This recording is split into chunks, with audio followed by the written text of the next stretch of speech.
Hola, buenas tardes a todos y a todas. Es un gusto compartir con ustedes este cuarto encuentro del ciclo de análisis y propuestas que hemos denominado Post-Pandemia y organismos internacionales hacia una nueva agenda en defensa del sector del trabajo en América Latina, organizado por el Laboratorio en Relaciones Laborales, Sindicatos Globales de la Maestría de Estudios y Relaciones del Trabajo de Flaxo, Argentina. Agradecemos mucho la presencia de todas y todos ustedes, y sin más le voy a pasar al coordinador de esta actividad, al que va a ser comentarista también de la actividad, la palabra, ya que hoy, más allá de la coordinación general, también me toca estar como disertante, agradeciendo también la presencia de los panelistas que nos acompañan, y agradeciendo especialmente a Marcelo D'Ambroso de IPEATRA, con quien venimos trabajando y coordinando muchas actividades, porque ha sido un protagonista fundamental en la organización de esta actividad, para poder contar con colegas tanto de Brasil como de Portugal, como colegas que se encuentran en España, para poder articular esta actividad y seguir compartiendo experiencias. Y hoy precisamente vamos a poner foco en la teoría crítica del derecho y el enfoque crítico tutelar de las relaciones laborales. Así que agradeciéndote nuevamente, querido Marcelo, por tu generosidad, tu trabajo permanente para llevar adelante estas actividades, te cedo la coordinación de la actividad. Muchas gracias. Muchísimas gracias, querido amigo Mario. Es de verdad una generosidad referir así a mi persona, porque todo el empeño de parte de vos y de esta coordinación con Flaxo, esta asociación Flaxo y IPEATRA, que está generando tantos frutos en estos encuentros. Buenas, mis saludos a todas y todos que nos acompañan en el evento de hoy sobre teoría crítica del derecho y enfoque crítico tutelar de las relaciones laborales. Es una secuencia de otros encuentros coordinados entre Flaxo Argentina y IPEATRA Brasil. Me gustaría saludar también a doctora Ana Miranda, coordinadora del posgrado de Flaxo. En realidad, el coordinador general acá es mi querido amigo Mario Gamacorta, que nos brinda una noche que sin duda será memorable, y en su persona agradezco a todas y todos que nos están prestigiando, y también a nuestros invitados e invitadas.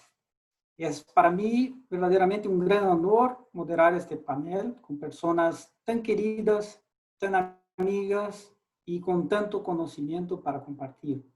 Vamos a tener un panel con múltiples visiones: doctor Mario Gamacorta por Argentina, doctor Alison Mascaro por Brasil, doctor Edilene Tomera Mata por España y doctora Teresa Coelho Moreira por Portugal. Estas jornadas Flaxo y IPEATRA se caracterizan por una visión crítica del derecho, es decir, se propone indagar y suscitar cuestionamientos acerca del modelo actual del derecho del trabajo, es decir, hacer pensar, por ejemplo, hasta qué punto somos meros repetidores de un modelo de dominación sobre la clase desposeída. ¿Qué podemos hacer para superar este modelo? ¿Qué hacer para distribuir justicia social? ¿Cómo responder al ataque del ultraneoliberalismo, que asume características de neofascismo en contra del derecho laboral? Son algunas de las muchas cuestiones que se plantean, pero que también se busca dar una respuesta a través de estas jornadas. En cuanto al desarrollo de la jornada, explico que nuestros panelistas tendrán 15 minutos para su exposición y después un espacio abierto para las preguntas de la platea virtual y luego una vuelta de 5 minutos más, cada uno de ellos para sus respuestas y conclusión. Así que para la supernoche de gala jurídica de Iberoamérica de hoy, vamos a empezar las exposiciones con el profesor Dr. Alisson Mascaro. Paso la lectura de su currículum. Profesor Alisson es jurista y filósofo del derecho, doctor y docente en filosofía y teoría general del derecho en la Universidad de São Paulo, Brasil, profesor de la Facultad de Derecho de USP y posgrado de la Universidad de Santa Cecilia, profesor emérito en muchas instituciones, autor de los libros Filosofía del Derecho, Introducción al Estudio del Derecho, Utopía y Derecho, Ernst Bloch y la ontología jurídica de la utopía, Crisis y golpe, Estado y forma política, que también está disponible en castellano por Prometeo Editorial de Buenos Aires. Es miembro honorario de IPEATRA. Yo diría que el profesor Alisson es uno de los más importantes pensadores brasileños contemporáneos, si no el más importante. Así que de inmediato paso la palabra a mi querido amigo Alisson para su exposición. Muchas gracias, querido amigo Dr. Marcelo D'Ambrosio. Es una alegría muy especial estar en esta tarde con todas y todos acá presentes en este cuarto encuentro de Flaxo Argentina. Para mí, yo quiero agradecer a todas y todos ustedes y lo hago en la figura del profesor, del doctor Mario Gambacorta, a quien quiero externar mis cumplimientos y mis agradecimientos por este trabajo tan especial de Flaxo en Argentina y por toda nuestra América. Quiero en esta ocasión hablar con todas y todos ustedes sobre las cuestiones de la pandemia y de la crisis por una mirada de la teoría crítica de la sociedad. Yo quiero entonces hablar sobre estas cuestiones tratando de los problemas del derecho del trabajo en esta mirada de una perspectiva crítica. El evento pandémico revela las contradicciones y tensiones de las formas sociales actuales. El posfordismo ha exacerbado la retirada de las protecciones políticas y jurídicas de las masas trabajadoras y pobres.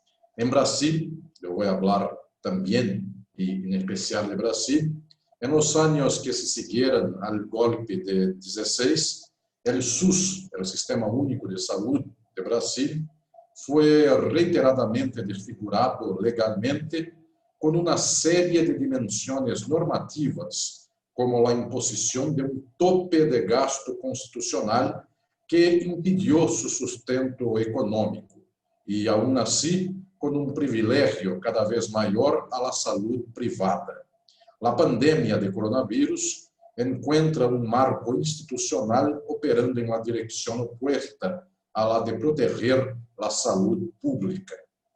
Al mismo tiempo, en el campo económico y en el campo del derecho del trabajo y de seguridad, el proceso de desmantelamiento de las instituciones sociales ha avanzado en una dirección similar. En el caso de Brasil, la crisis económica ha aumentado el número de trabajadores desempleados. Las políticas neoliberales no permitieron la restauración de empleos y además hicieron que el mercado interno dejara de crecer. Todo este movimiento es concomitante con el desmantelamiento de las protecciones laborales. La consolidación de las leyes laborales, que se remonta al primer gobierno de Getúlio Vargas y que ha estado en proceso de flexibilización desde la década de 90, fue lacerada por reformas del gobierno de Michel Temer, las que fueron seguidas por otras bajo el gobierno de Jair Bolsonaro. El mismo desmantelamiento ocurrió con la seguridad social. El coronavirus encuentra en Brasil un tejido social en retroceso y aún más frágil. También en todo el mundo, la marcha del capitalismo posfordista es una de desmantelamiento institucional y colapso social. En una escalada de gobiernos de extrema derecha sin paralelo en los años posteriores a la Segunda Guerra Mundial, se promovieran políticas de privatización, liberalización económica y privilegios fiscales al capital, junto con constantes reveses en relación al bienestar social. En el caso del complejo de salud industrial, países como Brasil se perciben evidentemente vulnerables a una pandemia, incapaces de producir insumos básicos como cantidades de ventiladores o mascarillas, o incluso con una caída histórica en la financiación de investigaciones de punta, como las de Fiocruz, el más importante núcleo brasileño de desarrollo tecnológico de la salud. Tales movimientos son ideológicamente apoyados por el capital y sus instituciones cercanas, como los medios de comunicación e intelectuales liberales, conservadores y reaccionarios, y respaldados por sectores de las masas conservadoras como los religiosos. Estados Unidos, presidido por el símbolo político más extremo de tal política, Donald Trump, finalmente se enfrenta geopolíticamente por China. El tablero del capitalismo mundial en 2020 apoya un ajedrez de piezas, tanto en casas deslizantes como en colapso. La crisis se debe a las formas del capitalismo, las mismas que apoyan la reproducción de su socialidad. La acumulación, cuando está en declive, puede superarse o recomponerse bajo nuevos términos. Si se quisiese la superación, ella exigiría otros regímenes de acumulación u otros modos de regulación, en todo caso de naturaleza socialista. En el caso de la recomposición, esta ocurre a través de intentos de hacer de la crisis una hipótesis de rearticulación de la acumulación en manos de algunas fracciones de capital contra otras. En este caso, unos sectores y unas empresas pierden, otras ganan. Además, geopolíticamente, algunos países se debilitan, otros se fortalecen. Como insisto en Estado y Forma Política, que tiene publicación también en español por Prometeu Editorial de Buenos Aires, y en Crise y Golpe, publicada en portugués por Boitempo Editorial, al capitalismo no le salen ocasionalmente grietas. Es portador de crisis estructurales y en general la acumulación se recompone y la valorización del valor se dinamiza. Debido a la coerción de las formas sociales, la crisis capitalista tiende a resolverse a favor de la reproducción propia del capital.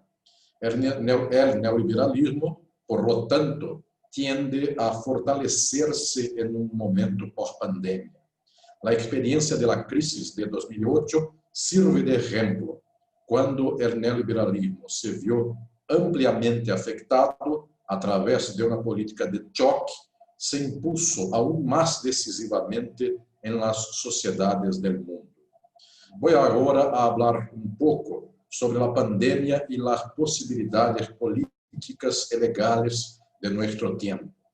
Para que se aborde la pandemia de manera que se posibilite la protección de las vidas de las masas trabajadoras y pobres del mundo, será necesario superar los patrones existentes de acumulación y regulación. En una situación como la brasileña, esto representa una intensa lucha social para romper con la regresión política y jurídica imperante. Las instituciones jurídicas legitimaron el golpe del impeachment en 2016 y las políticas neoliberales y antinacionalistas, como, por ejemplo, el desmantelamiento de las instituciones de bienestar social, la entrega de Embraer, una gran empresa de aviación brasileña, a los Estados Unidos, y la destrucción de Petrobras, la más importante empresa petrolífera de Brasil. los medios de comunicación continúan en las políticas de lawfare contra partidos, movimientos sociales, sindicatos y propuestas progresistas. Solo una gran lucha social puede romper esta tendencia ya arraigada. Los instrumentos políticos y jurídicos más extremos para lidiar con la situación de la pandemia aún no han sido reclamados o sugeridos. Intervenciones estatales necesarias en salud, nacionalizaciones y estatizaciones de empresas, reconversiones industriales, políticas que garanticen el trabajo, nada de esto ha sucedido todavía en el caso brasileño. Los juristas, en su mayoría, aunque no en su totalidad neoliberales, todavía buscan apoyar la reproducción postfordista solo con paliativos, de la misma manera que los economistas se alinean con las políticas económicas de Bolsonaro y sus ministros. El empeoramiento de la pandemia hará que se abandone el negacionismo neoliberal y se produzcan intervenciones. Tal proceso, sin embargo, no será producto de la conciencia de los capitalistas, funcionarios gubernamentales, abogados, economistas, intelectuales o periodistas. Tampoco ocurrirá a partir de la materia prima del hambre, el desempleo, la enfermedad, la muerte o el flagelo social. En el primer caso, consistiría de una ilusión politicista. Habría, a través de la ética o la conciencia moral, un cambio en los agentes económicos, públicos y sociales, abandonando las ganancias a favor de la vida. Lo que sucede es que la socialidad capitalista se determina materialmente solo por la acumulación. En el segundo caso sería una ilusión economicista. La disfuncionalidad económica y social provocaría el colapso del cambio social. Los eventos extremos del capitalismo no produjeran por sí solos la resolución social de sus términos. No hay registro de una pandemia o crisis social que por sí misma haya cambiado un modo de producción o un régimen de acumulación. La crisis, como la del viejo liberalismo a principios del siglo XX, fueron transformadas por guerras o revoluciones. El genocidio nazi solo se derrotó a través de la guerra. Durante 40 años, el neoliberalismo ha destruido sin parar las subjetividades a nivel mundial. El hambre, la enfermedad y la muerte causadas por la crisis del coronavirus no conducen inmediatamente a su superación. Ni el politicismo ni el economicismo. Existe la necesidad de una lucha social para transformar el modo de producción y su socialidad. Muchas gracias.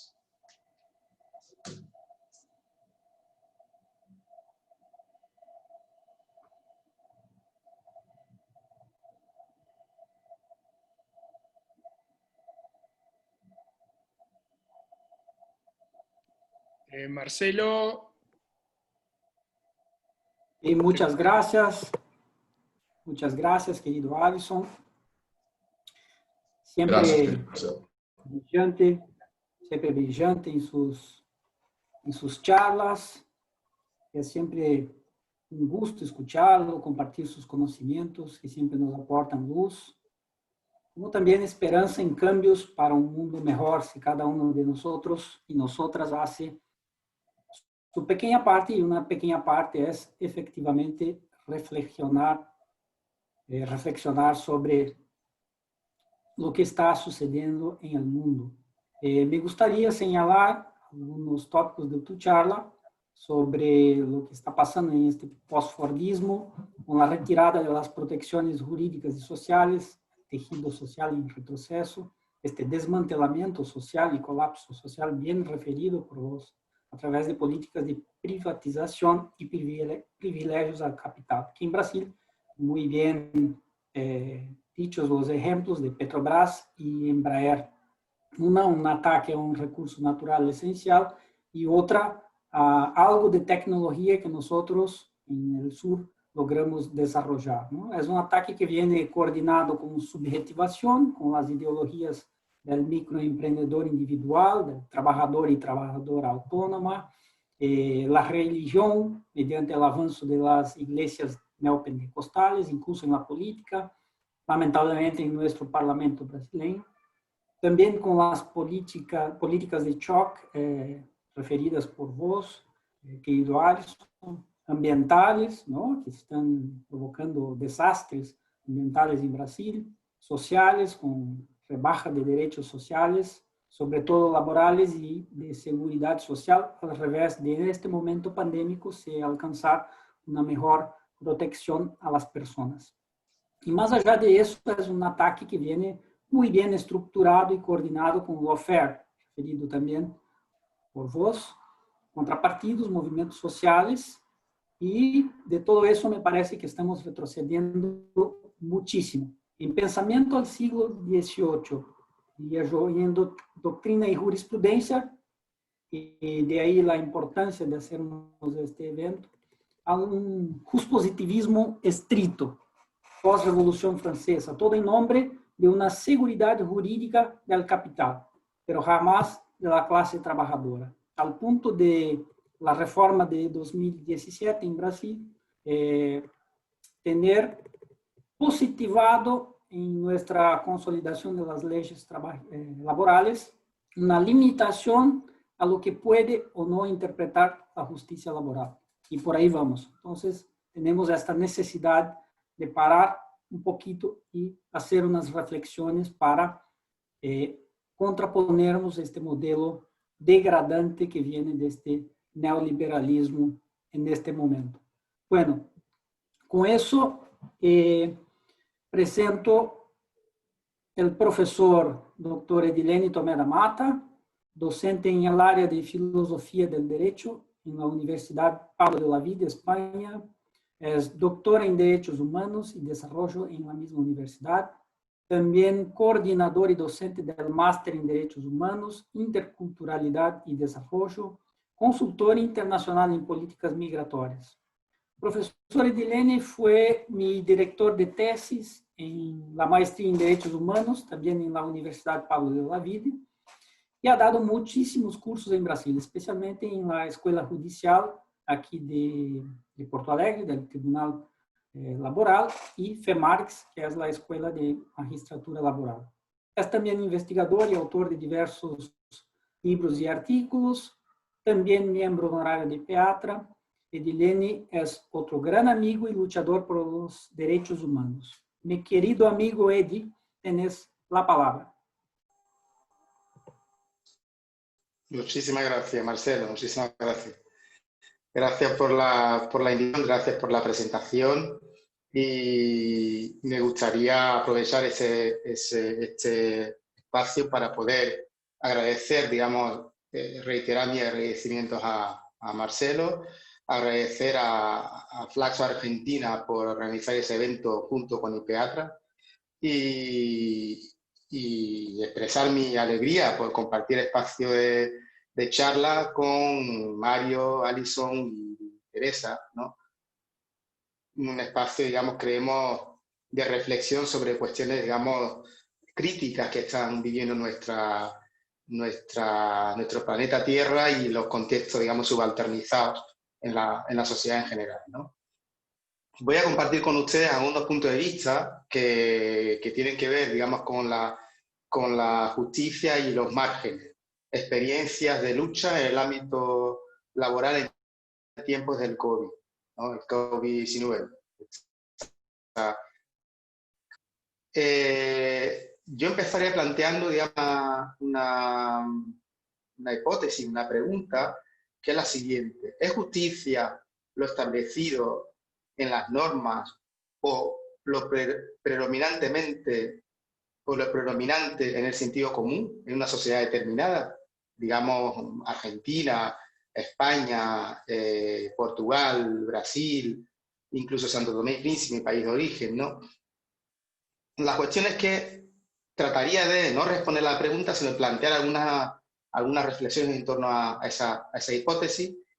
Y la primera reflexión que se me viene a la cabeza es la de que las normas y el sentido común tienen una relación intrínseca, ¿no? En este caso, con la raza, la clase y el género que ocupa el poder, ¿no? Sabemos que las normas y el sentido común que establecen lo que es justicia, ¿no? Que marcan lo que es justicia, tienen que ver con la raza blanca, con la clase media alta o la clase alta y con el género masculino en el contexto del poder. Y por lo tanto, hay una relación intrínseca, en este caso, entre esos tres elementos subjetivos, esos tres elementos interseccionales que marcan las pautas de qué es justicia y qué no, ¿no?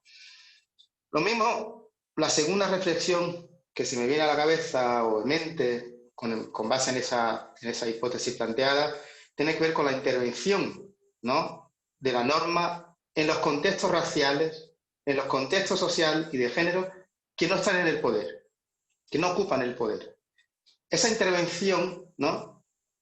Normalmente se hace desde un punto de vista violento, ¿no? La intervención del poder, la intervención de la justicia en esos espacios raciales, género y clase social que no ocupan el poder normalmente son violentas, pero a la vez son justificadas y legitimadas por el sentido común de la sociedad. Como respuesta muchas veces, por ejemplo, en Brasil lo hemos visto, aquí en España lo hemos visto también, como respuesta muchas veces a la garantía de la seguridad del Estado o del contexto estatal de una sociedad determinada, ¿no? En ese sentido, me gustaría mencionar algunas frases que saqué del libro Frontera de la Justicia, editado por Etienne Balibar, Sandro Bechadra y Ranamisa Madar, que, digamos, van en la línea de lo que trato de compartir con ustedes esta noche, ¿no?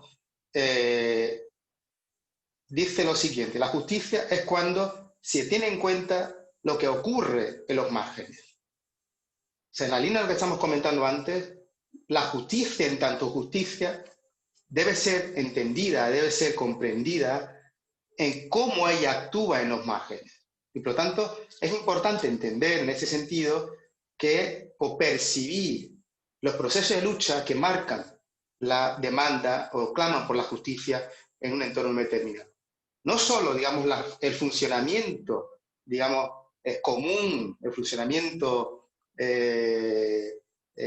convencional, digamos, entre comillas, del contexto de la justicia, sino la justicia, si el contexto de la justicia institucional, si quiere entenderse o percibirse como justa, en este caso, necesita entender los procesos de lucha, percibir los procesos de lucha que claman por la justicia. Por lo tanto, gran parte de estos procesos de lucha se dan en los márgenes de la justicia, se dan en los márgenes del contexto de la justicia institucional, ¿no? La segunda reflexión que me gustaría, digamos, compartir con ustedes, digamos, cita, digamos, del libro que comenté anteriormente, tiene que ver con que el umbral entre la justicia procedimental y su exceso conlleva a la multiplicación de fronteras de la justicia. ¿Eso qué significa? El sistema de la justicia normalmente se entiende como un sistema perfecto, porque también existen unas normas, unas reglas que marcan, digamos, el funcionamiento del contexto institucional de la justicia, ¿no? Entonces se entiende y se percibe perfecto, ¿no? Esa perfección que marca, digamos, las pautas, digamos, del funcionamiento del día a día de la justicia institucional. Y por lo tanto eso lleva como consecuencia, ¿no? Esa perfección que no entiende y no dialoga con los procesos de lucha que se dan en sus márgenes, ¿no? Lleva a la multiplicación de procesos de lucha, a la multiplicación de procesos de reclamación por la justicia. Pero también no existe, ¿no? Esas prácticas, como decía antes, ¿no? Esas prácticas que generan, ¿no? violencia o intervienen en forma de violencia en los contextos periféricos, en los contextos donde la raza, clase y género no ocupan, digamos, el espacio de poder, y aún así se percibe perfecto, ¿no? Eso lleva a la multiplicación de procesos de reclamación de injusticia. A la vez, eso genera, ¿no?, un sistema de vacío de la justicia, como dicen esos autores, ¿no?, Balibar, Mechadra y Samadar. Ese vacío de la justicia es la relación conflictiva existente de forma desigual, ¿no?, entre el proceso de lucha y la justicia institucional, normativa y judicial.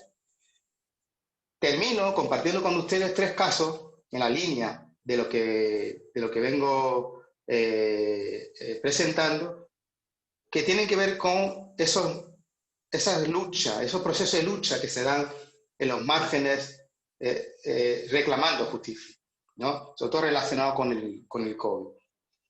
El primero tiene que ver con el caso de Niño Miguel. No sé si lo recordamos, ¿no? Aquel niño de 5 años que cayó de un 9º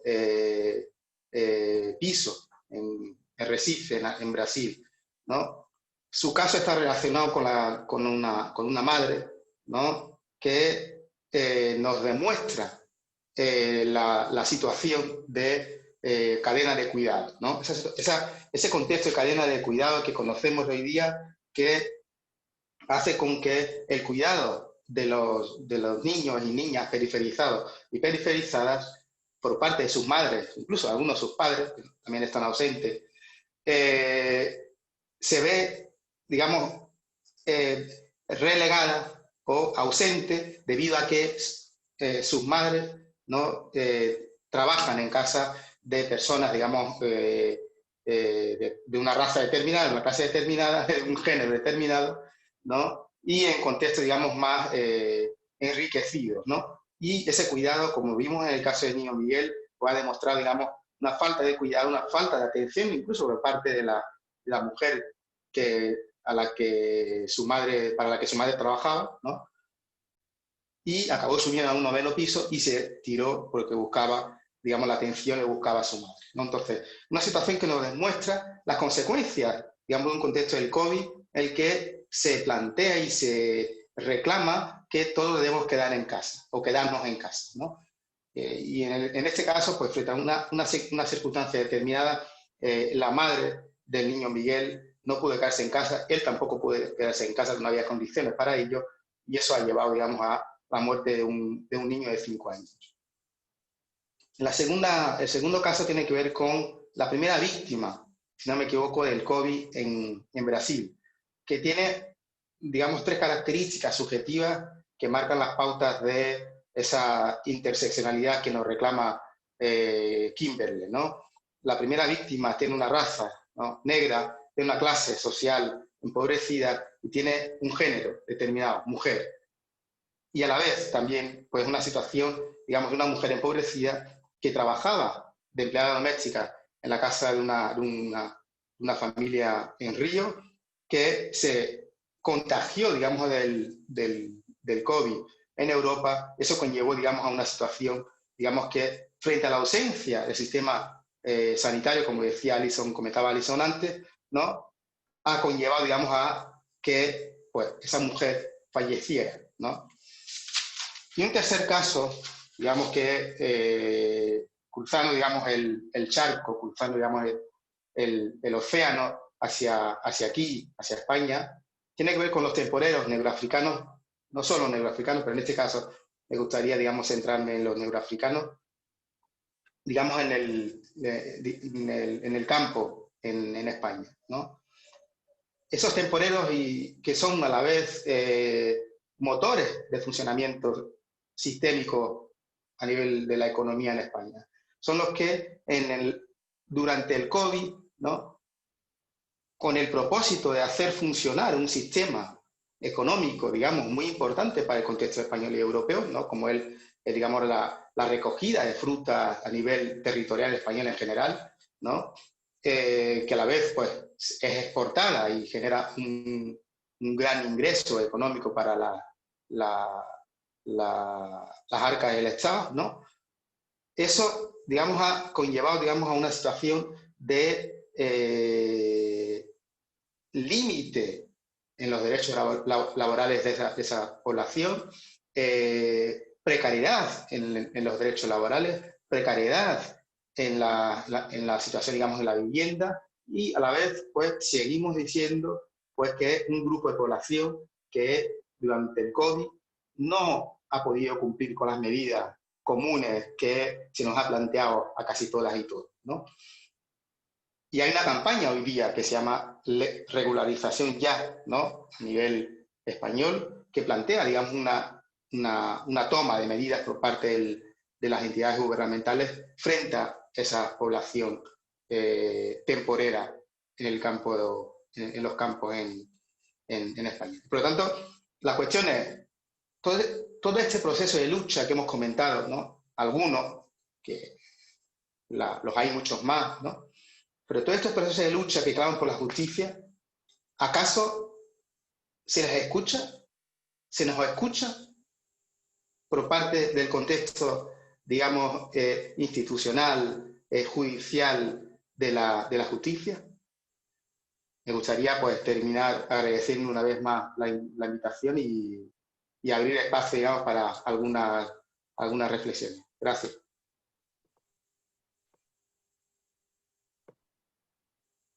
Muchísimas gracias, querido Eddie. Ya extrañaba escucharte y compartir tus ideas que nos hacen pensar en otras miradas críticas que también son extremadamente necesarias para el desarrollo de una verdadera teoría crítica del derecho.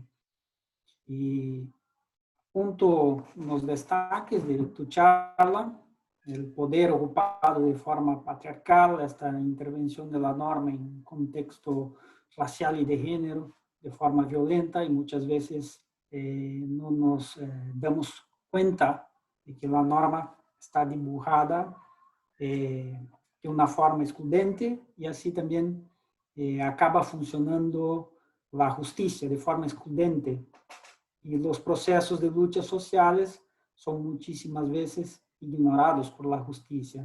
Y creo que un ejemplo también podríamos hablar de las protestas en Estados Unidos, en que se percibe una policía y una justicia extremadamente discriminatorias.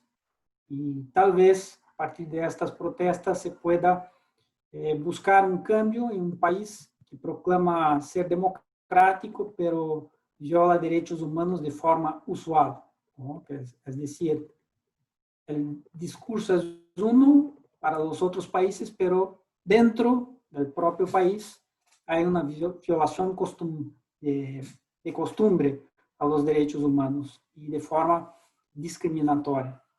Muchísimas gracias, querido Eddie, y presento la profesora Teresa Coelho Moreira, doctora en Derecho y profesora en la Escuela de Derecho de la Universidad del Minho, Portugal, coordinadora del Grupo de Investigación en Derechos Humanos en la Universidad del Minho, donde es también vicedirectora de la Maestría en Derecho e Informática, colaboradora en diversos posgrados, maestrías y doctorados en universidades de Portugal e internacionales, vicedirectora y miembro fundador de la Asociación Portuguesa de Derecho del Trabajo, coordinadora ejecutiva del Congreso Nacional de Derecho del Trabajo de Portugal desde 2006, también coordinadora científica del Libro Verde sobre el futuro del trabajo, nominada por la ministra del Trabajo, Solidaridad y Seguridad Social de Portugal. Autora de diversas publicaciones, monografías y artículos. Miembro honorario de PEATRA. Gran amiga y luchadora por los derechos sociales. Querida Teresa, te dejo para que expongas tu charla. Muchas gracias, Marcelo. Muchas gracias por la invitación. Muchas gracias también a Mario Laporta por la invitación, a Flaxa, a todos los ponentes. Y gustaría de, en primer lugar, empezar a hablar un poco de esta pandemia, y hablar que una parte sobre todo de la pandemia que ha afectado todo el mundo, un poco es completamente global, de este lado en Portugal, pero en todo el lado. Y como has dicho, Edilén, anteriormente a mí, es claramente una pandemia que nos ha mostrado el desequilibrio, la desigualdad, la discriminación intersectorial y en muchos casos, he hablado de casos particulares, pero hay la parte, y lo quería decir también aquí, que ha aumentado muchísimo el trabajo también a través de las plataformas digitales, pero una forma muy precaria de trabajo con la pandemia. Un poco por todo el mundo, pero en Portugal en especial, muchas personas que han quedado desempleadas, sin empleo por causa de la pandemia, han sido obligadas a tener que trabajar en plataformas digitales con pésimas condiciones, con mucha precariedad, con mucha poca flexibilidad y con una alteración de nombres que ha hablado también Alison y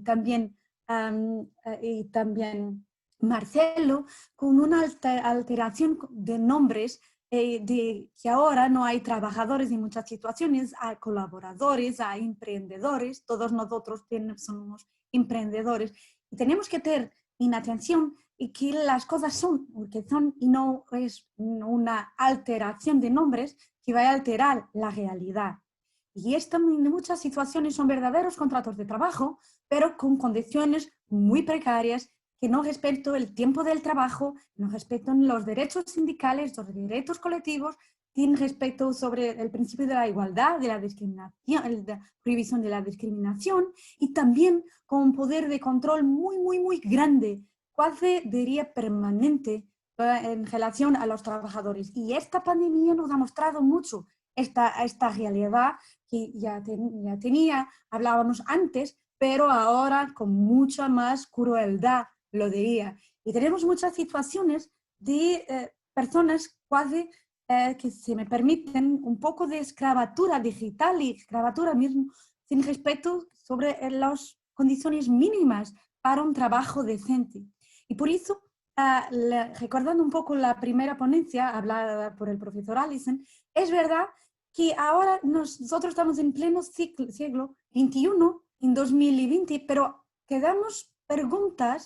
hacemos preguntas las mismas del siglo XIX, las mismas sobre la limitación de los tiempos de trabajo, la cuestión sobre la seguridad en el trabajo, sobre la salud en el trabajo, sobre los nuevos riesgos, pero también antiguos riesgos en el trabajo. Y una de las cuestiones que es muy importante, creo, en la pandemia, y que la pandemia nos ha mostrado, es la cuestión del teletrabajo. Exactamente porque estamos perante una pandemia, una de las primeras reglas que ha sido adoptada en todo el mundo, y Portugal, claro, ha seguido, ha sido la posibilidad de trabajar en domicilio de los trabajadores. Y esto para las personas que podrían continuar con el trabajo, pero hay muchas personas que han perdido el trabajo.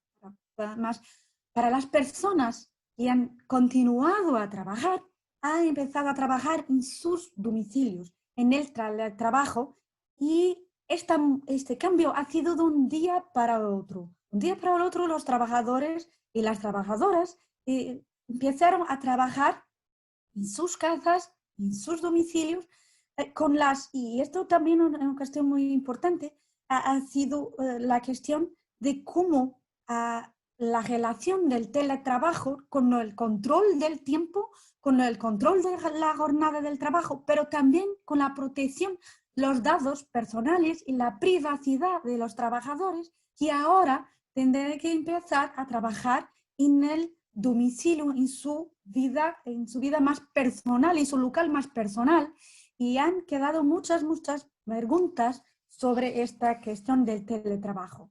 Nosotros en Portugal tenemos desde 2003, en el Código de Trabajo 2003, una regulación sobre el teletrabajo, y es muy parecida, muy cercana al Acuerdo Europeo del Marco del Teletrabajo. Pero ha sido hasta ahora, hasta este año, teníamos muchos pocos trabajadores en esta modalidad de contrato del teletrabajo.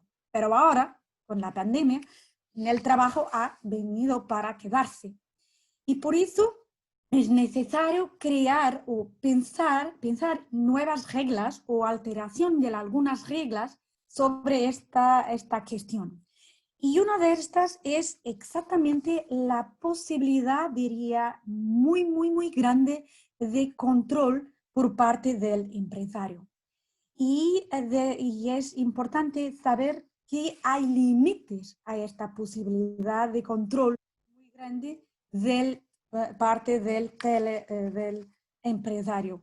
Desde luego tenemos, y esto es muy importante, creo que aquí España ha sido un buen ejemplo porque ha tenido ahora mucho poco tiempo el Real Decreto de 22 de septiembre, por eso es muy actual, sobre el trabajo a distancia y tenía artículos propios sobre esta materia, sobre estas partes. Y una de ellas es que muchos trabajadores han empezado a trabajar con material, con ordenadores propios de su propiedad. Y esto no es normal en un contrato del teletrabajo. Los instrumentos de teletrabajo normalmente son del empresario. Y en Portugal tenemos una presunción de existencia de que los instrumentos del teletrabajo son pertenencia del empresario y es el empresario que tiene los costos de los gastos en relación con teletrabajo. Pero es una presunción. Quizá es mejor pensar exactamente como en España ahora y que establece la regla que es la propiedad es del empresario y por eso los costos son pagos por el empresario. Esto creo que es muy importante. Por otro, importa también que los empresarios no pueden decir a los trabajadores para trabajar en instrumentos propios, a costos propios. Y esto también está en este decreto de España. Portugal no tiene esta parte, pero creo que vaya a alterar un poco, porque creo que es muy importante. La pandemia nos ha mostrado mucho esta realidad. Otra parte, y creo que es muy también interesante de hablar sobre esta modalidad del teletrabajo, es la necesaria conciliación entre la vida personal y la vida familiar. Y hay aquí claramente un cambio de género en el teletrabajo. Y claramente las mujeres continúan a trabajar muchas más horas que los hombres en estas situaciones. Y la pandemia nos ha mostrado también eso. Y a trabajar en su domicilio, trabajar sin control de los tiempos de trabajo es muy peligroso para la salud y para la conciliación. Flexibilidad temporal no rima con libertad en la mayor parte del tiempo. Y por eso creo que tenemos que pensar, ¿no?, el control del empresario y prohibir algunas posibilidades que existen.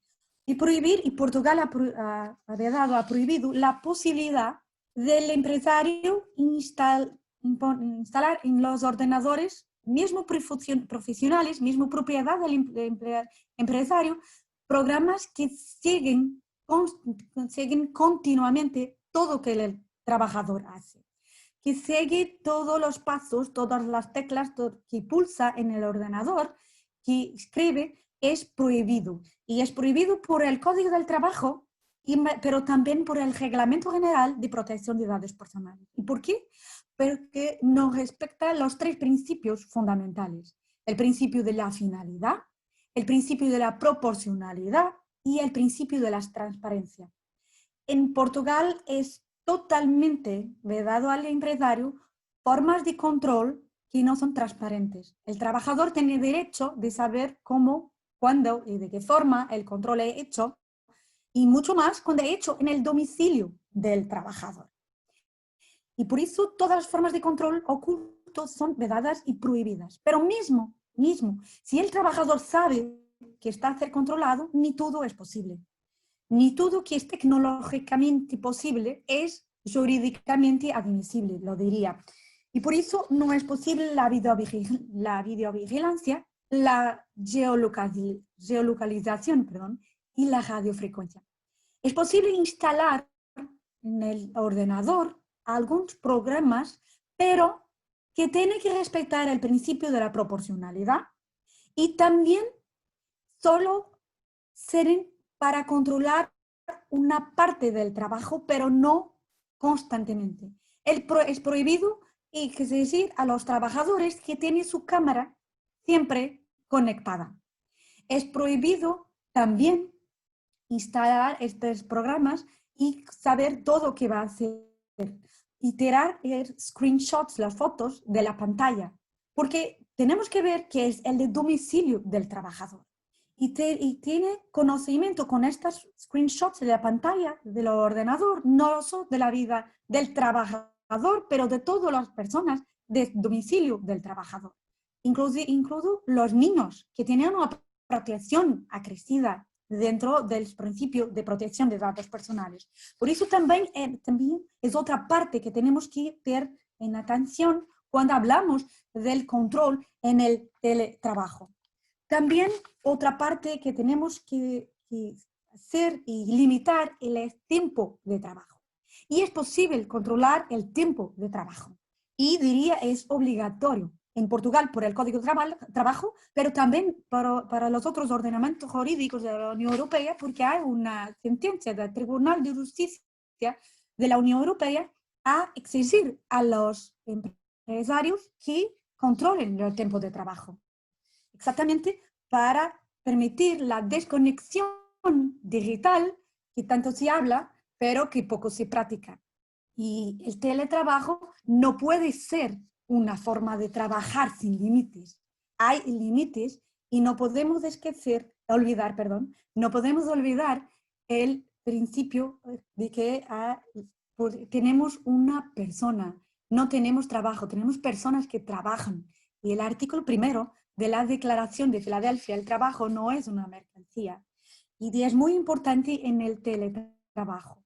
Y por eso controlar el tiempo de trabajo con logins, con logouts que se hacen en el teletrabajo, pero también, y esta parte es importante, crear franjas, tiempo de trabajo con horario flexible, pero horario permanente, crear una posibilidad de algunas reuniones con el empresario, con otras personas, también para evitar el aislamiento de los trabajadores que están en teletrabajo, pero sin permitir un control permanente, una especie de, como se dice, trela con electronic leash, una trela electrónica, una coleira electrónica del teletrabajador.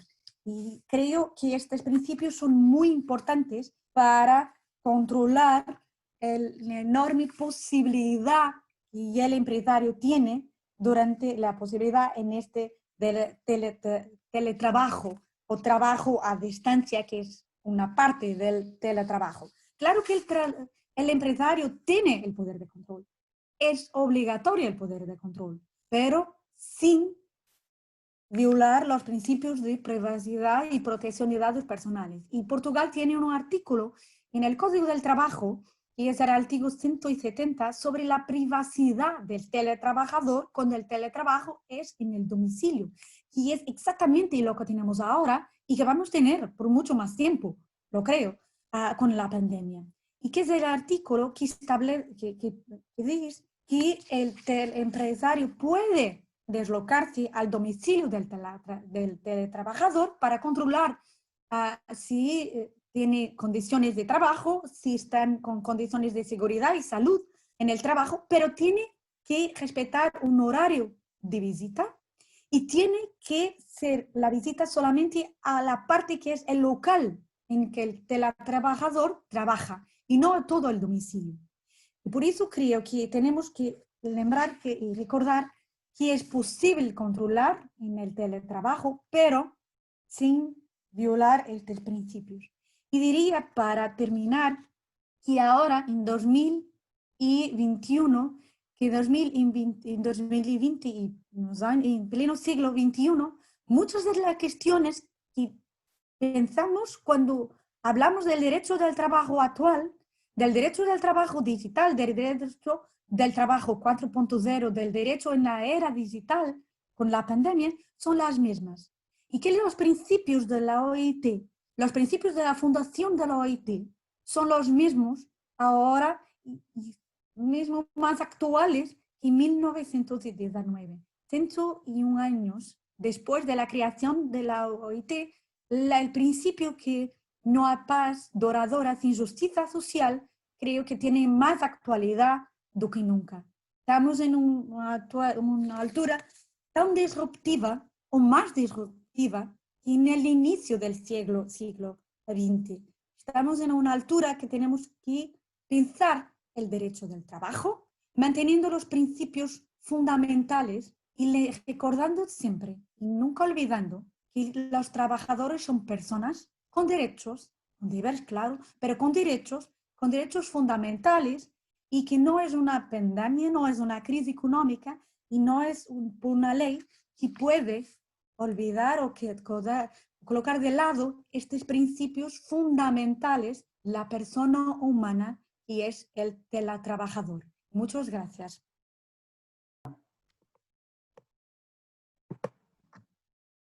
Muchísimas gracias, querida Teresa, enhorabuena por tu charla. De hecho, colaboradores, emprendedores, autónomos, la alteración de nombres no altera la realidad, muy bien dicho. Estas dichas nuevas, entre comillas, relaciones laborales se presentan con condiciones extremadamente precarias, dejando a las personas trabajadoras desnudas para negociar vis a vis con el poder económico, generando una verdadera neoesclavitud. Muy bien dicho también las cuestiones de 1919 o después con la revitalización de la OIT en 1944, al final de la Segunda Guerra, de que el trabajo no es una mercadería, nos queda aún para resolver, ¿no?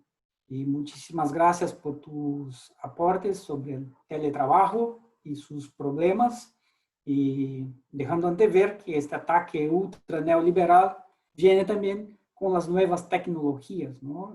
Esas nuevas formas de organización del trabajo en realidad son una máscara para viejos problemas, para siempre extraer más de la clase desposeída, ¿no? Y también las directrices apuntadas que se pueden mirar para una debida reglamentación, respetando a las personas y sus derechos humanos del trabajo, en tu charla, para que no pase una vez más la simple transferencia de los riesgos y de los costos de la actividad económica a la clase trabajadora. En este sentido, destaco el interesante aporte sobre el control del tiempo y la protección de la vida privada de las personas trabajadoras en el ambiente digital, ¿no? Los límites al control, la videovigilancia, geolocalización, etcétera, en el ámbito de la gestión del teletrabajo. Y yo pregunto también, planteo una pregunta: ¿el poder que se da al empleador de controlar la persona que trabaja es de hecho un poder legítimo o es un poder derivado de una ficción jurídica impropia, el contrato, que invisibiliza los derechos humanos y profundiza una relación asimétrica de poder, ¿no? Dejo esta pregunta acá para reflexionarmos. Y paso ahora a presentar a mi querido amigo, Dr. Mário Gamba Corta, profesor, abogado, docente, investigador, doctor en Ciencias Jurídicas por la Universidad de El Salvador, Argentina, profesor titular de Derecho del Trabajo y Seguridad Social en la Universidad Nacional de José Paz, de Derecho Colectivo del Trabajo en la Universidad Nacional de Lomas de Zamora, Derecho del Trabajo y Seguridad Social, Derecho Sindical y de las Relaciones Colectivas del Trabajo en Universidad de Buenos Aires. También coordinador académico de la Maestría en Negociaciones Colectivas del Trabajo de la Universidad del Museo Social Argentino y profesor en la Maestría en Estudios y Relaciones de Trabajo de Flaxo. Es también miembro honorario de PEATRA. Mário es investigador, autor de diversos libros, artículos y publicaciones. Fue mi profesor de doctorado y así empezó nuestra asociación para esta línea de pensamiento crítico laboral. ¿No es así, querido Mário? y está siendo bastante activa, como bien lo decís vos. Así que Mario es un gran amigo, luchador por los derechos sociales. Mario, mi querido amigo, es tu tiempo. Muchas gracias, Marcelo. Gracias por la presentación y gracias por tu amistad también. Bueno, voy a compartir pantalla.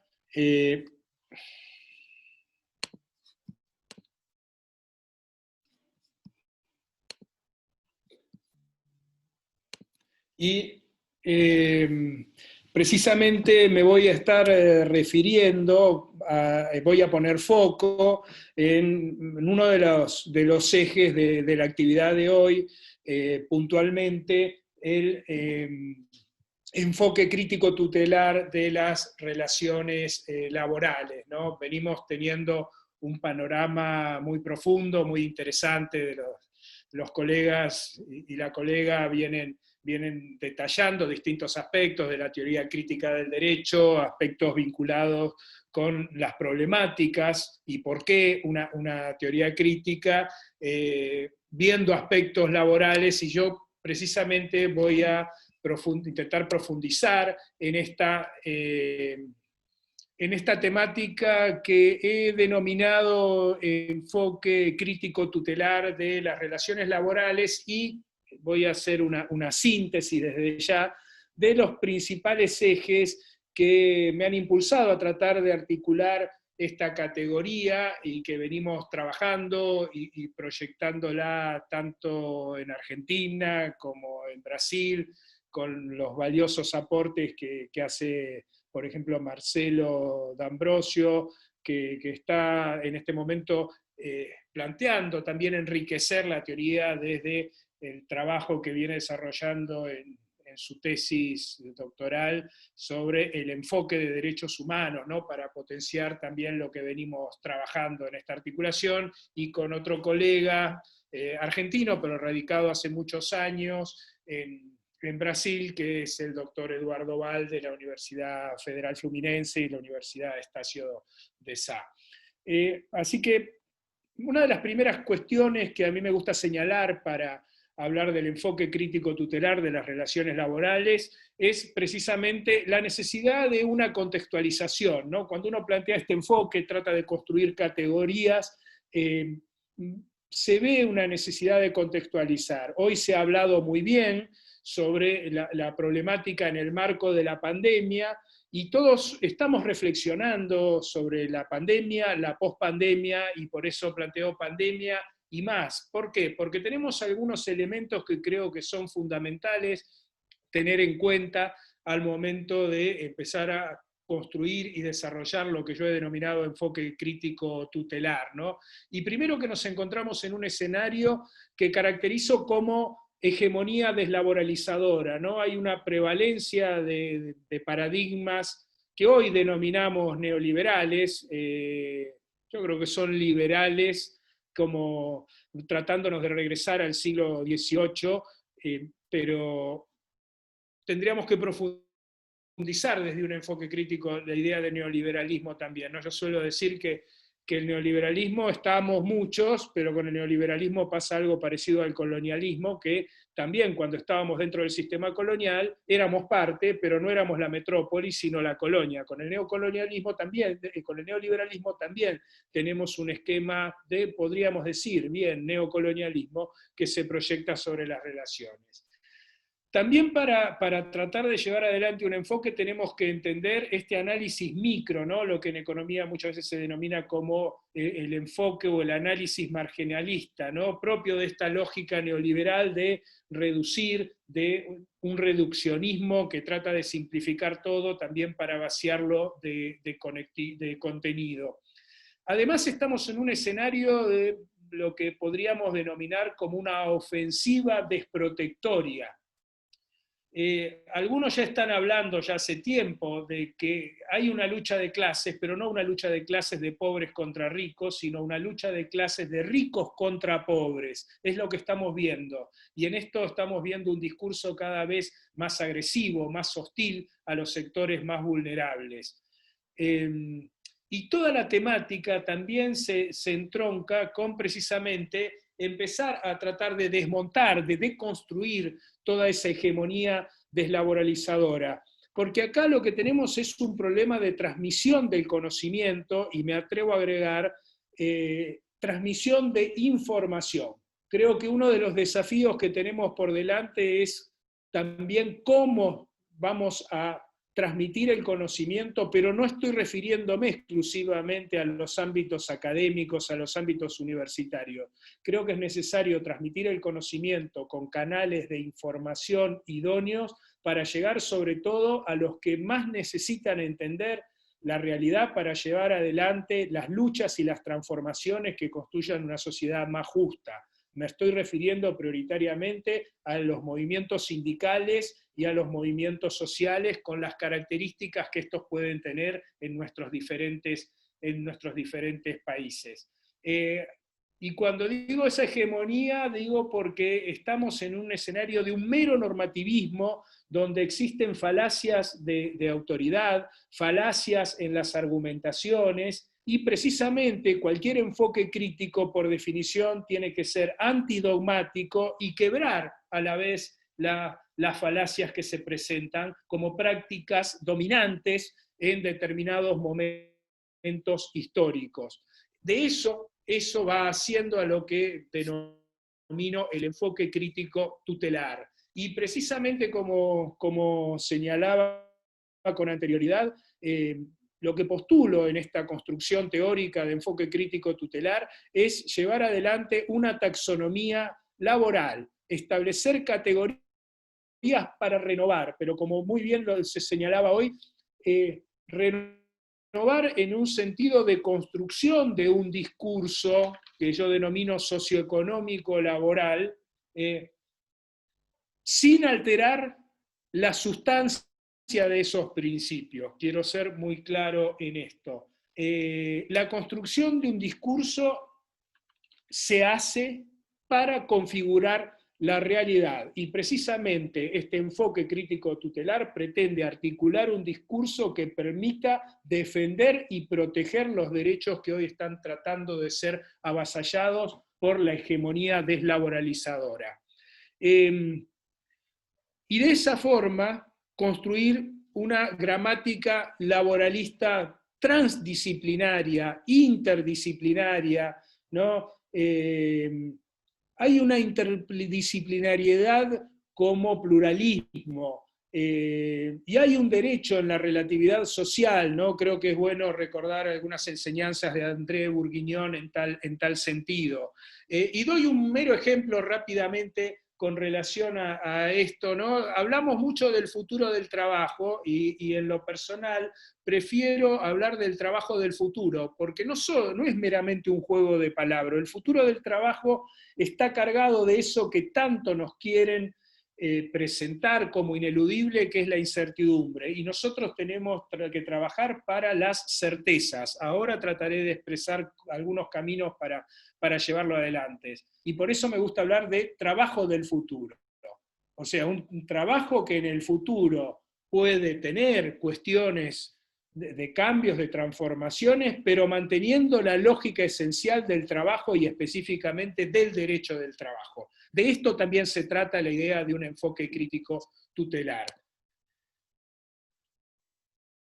Y precisamente para esto, para establecer ciertos parámetros, una de las cuestiones que creo que es fundamental, hoy también hemos hablado de la regulación, es precisamente, en línea con esto, un escenario obligacional más riguroso, ¿no?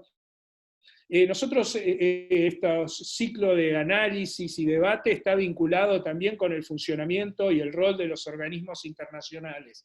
Precisamente trabajando esta categoría de enfoque crítico tutelar, también llevado adelante actividades específicas sobre un enfoque crítico tutelar del rol de la OIT, a la que especialmente y de la que especialmente espero un escenario obligacional más riguroso, aunque lamentablemente, no me voy a extender por razones de tiempo, hoy estamos en lo que he definido como un tripartismo desbalanceado en el seno de la OIT. De hecho, si bien llegamos el año pasado a tener el convenio 190 sobre acoso y violencia en el trabajo, hacía muchos años que la OIT se circunscribe a declaraciones, y todos sabemos que las declaraciones no tienen el mismo peso específico que un convenio, ¿sí?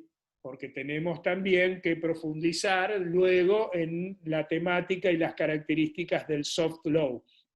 Y además, y sin desmedro de valorar el convenio 190, muchos esperábamos también que hubiera definiciones más claras en torno al futuro del trabajo, como suele decir la OIT, yo prefiero decir trabajo del futuro, solamente una declaración por el centenario y el futuro del trabajo que realmente, por la complejidad de las situaciones y desarrollos tecnológicos que nos afectan, hubiéramos esperado alguna cuestión un tanto más contundente, precisamente en esta lógica de buscar un escenario obligacional más riguroso. Precisamente en línea con eso, creo que hay que reforzar la centralidad del trabajo dependiente. Yo hablo a menudo con dirigentes y dirigentas sindicales de nuestro país y de otros países por actividades académicas, profesionales que desarrollo, y tenemos que reforzar la idea de trabajo dependiente. Más allá de que muchas veces las organizaciones también se ven obligadas en la práctica a representar trabajadores que son colocados por grandes empresas como pequeños empresarios para valerse de sus servicios a costos más bajos y muchas veces abusivos, también tenemos que reconstruir esa lógica del trabajo dependiente. Y en esto hago una advertencia que el salario, renta vital, o como prefieran denominarlo, tenemos que ser muy cuidadosos con eso, porque puede generar un doble estándar permanente dentro de la sociedad, excluyendo y dándoles un mínimo de supervivencia que no se puede desatender ni tolerar. Con lo cual estamos planteando reforzar las regulaciones nacionales, regionales e internacionales. Y entender, cuando uno habla de regulaciones, que lo jurídico precisamente no es solo normológico, ¿no? Lo normológico es una parte de lo jurídico, como bien nos enseña la teoría realista, pero también existe lo sociológico y lo axiológico. En este sentido, creo que es interesante y fundamental volver a leer a autores como Carlos Cosio, Goldschmidt, Giuro Caldani, Alfredo Soto, que nos hacen una lectura mucho más integrada y necesaria, y no quedándose en una teoría pura que supuestamente pretende tener una objetividad que probablemente no exista. Esto también está en línea con la construcción de un enfoque crítico tutelar específicamente para las relaciones laborales.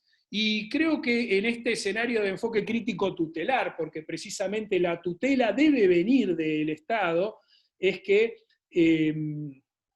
hay que visibilizar el rol del Estado como escenario de disputa, ¿no? Como campo de batalla para la consecución de ciertos poderes para llevar adelante transformaciones en sentido progresivo o regresivo.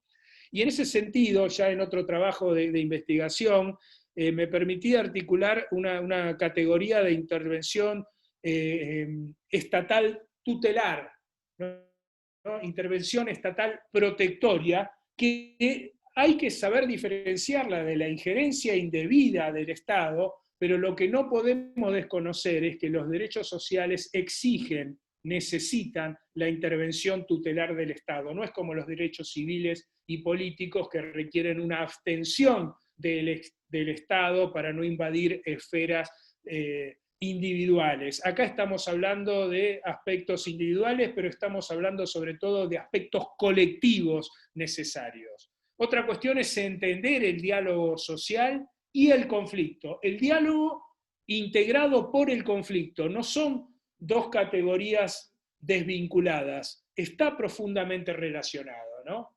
Yo siempre que digo esto recuerdo a cierto personaje que decía, ¿no? En nuestro país, sigamos dialogando. ¿Por qué? Porque negaba el conflicto. Y negar el conflicto es pensar que uno tiene la razón y que el otro no tiene derecho a reclamar, a peticionar, ni a llevar adelante sus luchas. Y para todo esto, uno de los elementos fundamentales, no el único, yo hablo fundamentalmente desde la experiencia de Argentina, sé que las realidades en otros países a veces tienen distintos matices en cuanto a movimientos sociales, movimientos indigenistas, etcétera, pero en nuestro país, más allá de existir estos movimientos, también tenemos un actor fundamental que es el movimiento obrero organizado. El domingo la CGT de la República Argentina cumplió 90 años y hay que promocionar, entiendo, en línea con la lógica de ese modelo, ¿no? Cada país tiene su lógica, pero el modelo argentino siempre es valorado precisamente por su concentración. Ahora, precisamente porque hay otros actores sociales, sin perder la identidad, las características de cada modelo sindical en cada país, debe ser articulado socialmente. De hecho, en nuestro país se está llevando adelante una interesante articulación entre el movimiento sindical y muchos movimientos sociales. Eso también se entronca con lo que denominó un enfoque crítico tutelar. Y ya para ir finalizando, me voy a permitir dar un ejemplo claro con relación, lo que yo considero por lo menos un ejemplo claro, con relación a un enfoque crítico tutelar, de un personaje que ha tenido muchas críticas, ¿no? Que ha desarrollado enfoques, teorías críticas en la práctica, y que hoy cumple 56 años, y que paradojalmente, no sé si será por la hegemonía que nos gobierna o por otras cuestiones, vi recordada la noticia en medios extranjeros, pero por ahora, no digo que no haya habido, no la vi prácticamente en medios nacionales. Y en términos de pensamiento crítico, quiero rendir un pequeño homenaje a Mafalda, ¿no? Porque está representando esto, alguien que nos hace pensar, que nos hace reflexionar, que deconstruye el discurso para una transformación, ¿no? Que nos muestra el funcionamiento material de las instituciones. Miren esta imagen si no nos está mostrando cómo puede funcionar institucionalmente determinadas cuestiones, y que nos muestra cómo también funciona el derecho, ¿no? El derecho que muchas veces es considerado solamente una herramienta de dominación de una clase sobre otra, pero creo que particularmente en América Latina o en algunos países de América Latina, también cuando ha habido gobiernos populares al frente de la gestión y la administración del Estado, ha sido una herramienta, como me gusta decir a mí, para la liberación, una herramienta para construir un derecho más inclusivo, más justo, más igualitario, que reconozca las situaciones de vulnerabilidad y que precisamente haga esto que estoy tratando de proponer, que es un enfoque crítico tutelar, donde la noción del sujeto de derecho no se queda en las construcciones o en las ficciones jurídicas acotadas a un sujeto supuestamente libre y autónomo, sino también entiende que hay una historicidad y hay perspectivas históricas, y por eso la necesidad de estructurar un discurso para producir conocimiento. Ahora, un conocimiento contrahegemónico y un conocimiento, por lo menos me atrevo a decirlo para el caso de la República Argentina, que nos sirva para llevar adelante un modelo de nación no atado a categorías eurocéntricas de carácter excluyente y que nos permita resolver nuestra realidad desde nosotros mismos.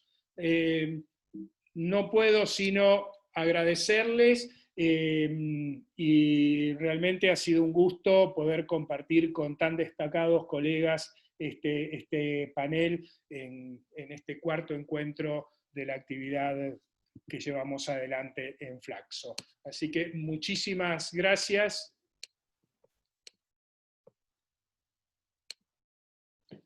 Y le cedo la palabra a Marcelo.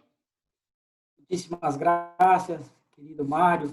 Enhorabuena por tu exposición, siempre brillante, siempre una aula y fiel al enfoque crítico tutelar que propones, desarrollando muy bien estas cuestiones como la hegemonía deslaboralizadora con la prevalencia de los paradigmas neoliberales, este enfoque mínimo que manda a las personas elegir entre empleo o tener derechos, ¿no? Cuando esta fase del derecho a tener derechos ya fue ya mucho superada y ahora volvimos.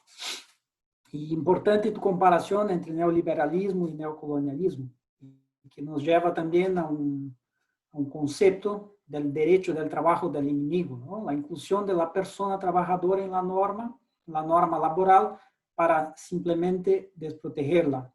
Algo como el Homo sacer de George Agamben, la persona de vida matable e insacrificable. Y también un destaque que hago de tu charla es la necesidad de visibilizar el trabajo dependiente en estas nuevas formas de organización del trabajo, ¿no? Que conducen a una neoesclavitud.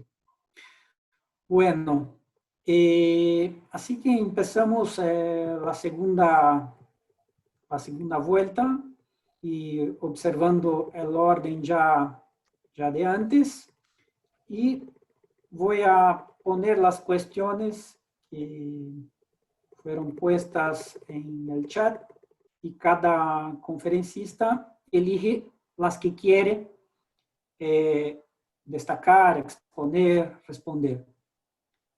Yo planteo una, ¿no? ¿Son los derechos humanos del trabajo posibles de ser contractualizados? ¿O esta es una ficción jurídica que invisibiliza los procesos de luchas sociales y también esta categoría superior de derechos? Lo que fue puesto en el chat: ¿cómo se realizaría la acción sindical en el contexto del teletrabajo? Se estima necesario legislar a nivel global la reducción de la semana laboral sin disminución de la remuneración a partir de lo que ha significado esta pandemia. Queda el interrogante si tanto empleadores como empleados están provistos de las competencias laborales necesarias para afrontar esta realidad disruptiva. ¿Cómo se puede sostener una educación de calidad cuando hay una discordancia entre la reglamentación y las herramientas que ofrece el Estado para garantizarlo? En Brasil, muchos sectores, como el sector docente, tienen una sobrecarga de trabajo que agota y termina generando problemas en términos de salud, como síndrome de burnout. ¿Qué se puede pensar en términos de cooperación entre Organización Mundial de la Salud y la OIT para crear una convención específica regulando este tipo de trabajo con parámetros concretos de salud? Bueno, serían estas las cuestiones y así ya paso la palabra para el profesor Alisson. Muchas gracias, querido profesor Marcelo. Yo quiero en este momento decir de mi profunda alegría en estar en esta tarde, ya noche, con profesores y profesoras tan queridos y especiales, profesor Marcelo, profesor Mario, profesora Teresa y profesor Edilene, que son de estos tres continentes, América, Europa y África, personas de una especial lucha para la reflexión sobre una sociedad transformada. Yo quiero decir claramente acá a todas y todos ustedes que no tengo ninguna ilusión de que nuestro modo de producción social pueda engendrar, pueda establecer una solución interna a estos problemas, como si fuera posible tan solo una posibilidad, una condición por la cual el derecho, con una u otra intervención, venga a resolver, venga a dar aquí soluciones a las cuestiones centrales de la dialéctica, de la explotación, de la cuestión del trabajo en nuestra sociedad. Yo pienso que es necesario en este tiempo que podamos todas y todos vislumbrar, mirar para más allá de nuestra resolución cotidiana y vengamos todas y todos a pensar que la única posibilidad de transformar nuestro tiempo es la transformación del modo de producción. pienso que para todas y todos nosotros, para nuestra generación, hablar sobre socialismo es casi una cosa muy peligrosa porque no está en nuestra dimensión de posibilidades presentes, no está en la televisión, no está en los periódicos, no está en las radios, en nada. En las universidades no se habla sobre socialismo o contra el capitalismo. Todas y todos nosotros aprendemos en nuestro tiempo a hacer acá una cierta forma de mascarar el problema del capitalismo con soluciones puntuales. Pienso que no es más posible pensar en estas cuestiones puntuales. No porque no sea posible en una u otra ocasión volver a establecer estos marcos puntuales. Son posibles, pero siempre cuando se va a desarrollar una lucha jurídica por protección laboral, siempre después viene la lucha contraria, la lucha reaccionaria, y esta lucha viene entonces a establecer un otro desarrollo social que va a hacer una destrucción de todas aquellas cosas que se han ganado. Entonces, en Argentina, en Brasil, también en los países de Europa, por todo el mundo, aquello que el derecho nos da de ganos, también después la política va a destruir toda esta que es la lucha de nuestro tiempo en los marcos normativos. El profesor Mario dijo en su exposición que no se puede tan solo escorarse, que no se puede establecer un apoyo en las normas jurídicas, porque las constituciones son buenas, son bellas, nos regalan cuestiones muy interesantes en la protección laboral, pero se va a hacer acá una destrucción de las constituciones. El caso de Bolivia no hace un año, hace poco tiempo, es un caso exemplar, una buena constitución, incluso hasta una buena movilización social, pero hay imperialismo, pero hay la clase burguesa que tiene una presencia muy determinante para los cambios sociales y para los impedimentos de que la clase trabajadora va a hacer su propia movilización social. Entonces, quiero decir aquí, señoras y señores, de la importancia de la lucha. Solo la clase obrera puede establecer una posibilidad de un patamar, de un nivel de lucha que sea necesario y sea también fundamental para que entonces de este patamar nosotros vengamos a poder establecer nuevas conquistas, nuevas luchas, ampliar y por tanto majorar este cuadro de ganos sociales y de afirmación de esta clase trabajadora.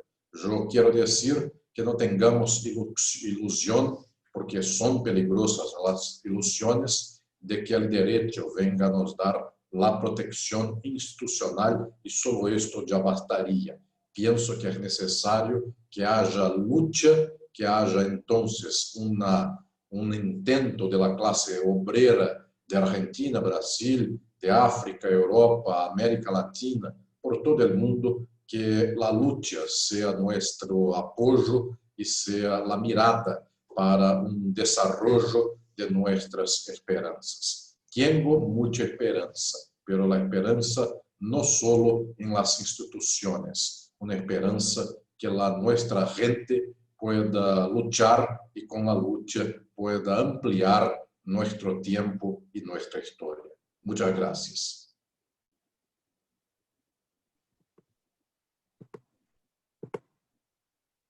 Muchísimas gracias, querido Alisson.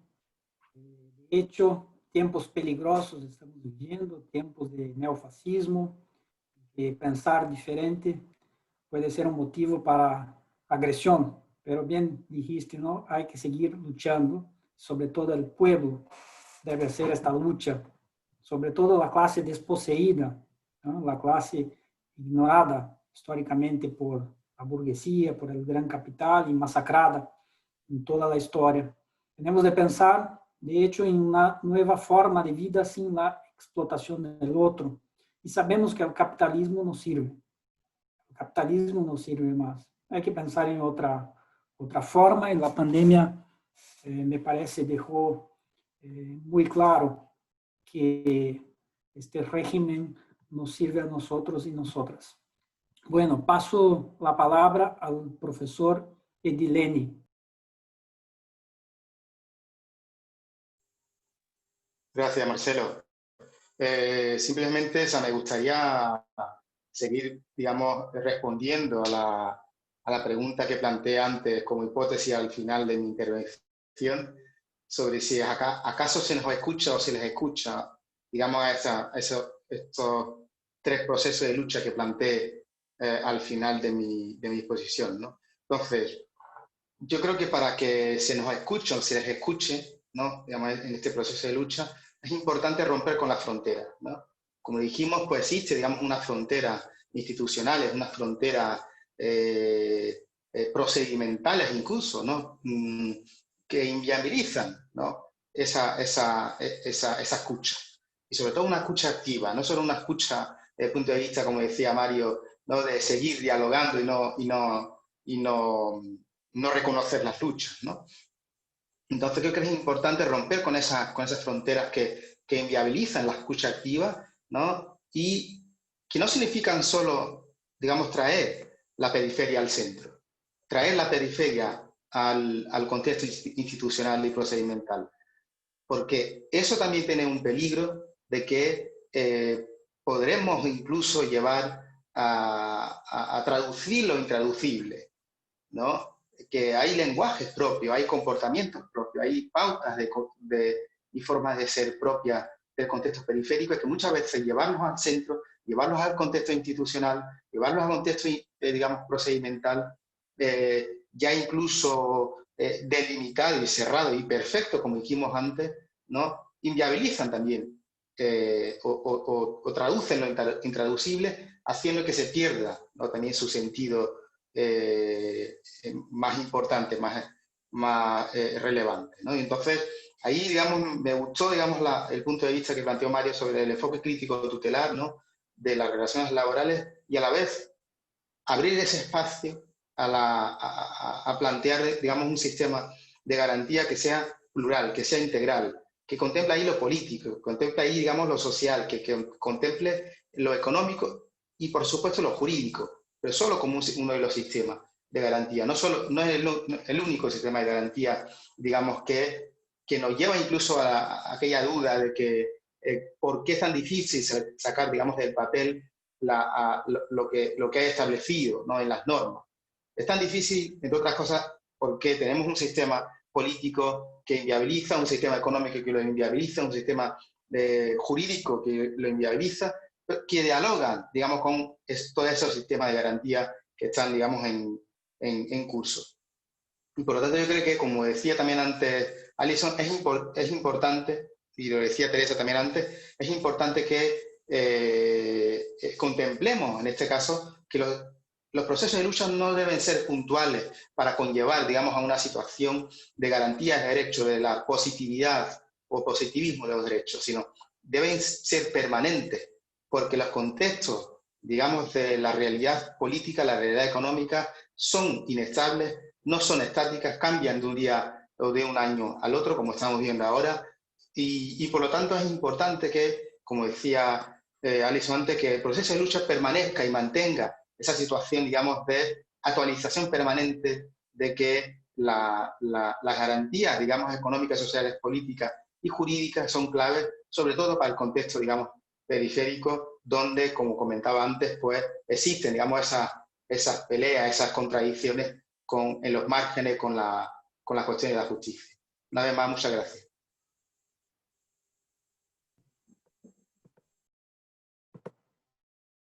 Muchísimas gracias, querido Eddie.